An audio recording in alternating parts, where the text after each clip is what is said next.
overview of a spin-on oil filter conversion kit. So here's the kit, and in the kit you will get the adapter, the oil filter bulb, 2 studs, 2 nuts, 2 spring washers and a gasket. So to change over, what we're going to need to do is you leave this all intact to start with, and you take this oil feeder pipe off first. Loosen this top one and then come back on there using 2 spanners, because this pipe is quite soft and is easily breakable, and take this spigot off and then take this pipe out of the way. Then you come to here, you undo these 2 nuts, remove this whole housing. You don't need to drain the oil while you're doing this, and pull this whole lot off, and then you need to remove the studs because they're different sizes. Using the double nut method on each stud, you can remove the studs and then apply the new studs. Then you need to clean the mating faces of the oil filter conversion kit and the old block to really clean. Don't leave the old gasket intact on side because they are different sizes.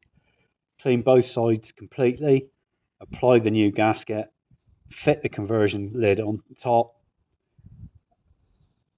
tighten up, and then refit the pipe. Now you can buy a flexible pipe for this side, so if you're worried about doing any damage to this, you buy the flexible pipe that goes with it, and then you can change that at the same time.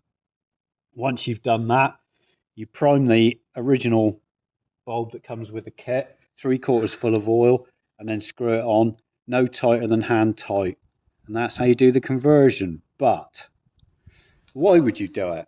The only reason you change the oil filter from the original single bolt type to the spin-on is for speed of maintenance every time you do an oil change. But the time it takes you to convert all of this, for the time it saves you taking 1 bolt out, I'm wondering whether it's worth it or not. And probably the answer is it isn't. So I should stick with the original oil filter system. And not only that, environmentally, if you look at this from an environmental point of view, you're changing one paper element, but look, you've got all this metal work and throwing all that away, and I think that's a bit of a waste. So I'm not overly sure why I bought this kit, because I'm probably not going to use it. I'm going to stick with the original. I'm going to stick this in my shed as a bit of a folly. So what are the problems with fitting an oil filter conversion kit? Well, there are several different types of oil filter conversion kit. Some are better than others. You have to make your own choice on which one you get. Now, the problems you can get is you can snap this pipe, you can shear this end off, you can have problems getting the studs out, you can bend this pipe and crease it, and not only that, you can snap the studs off in the head itself, and they are prone to leaking if not fitted correctly. So you have to make a choice whether you want to go from using the old style oil filter to using the new spin-on conversion kit. As far as I'm concerned, I wouldn't bother, stick with the old one. So there we go.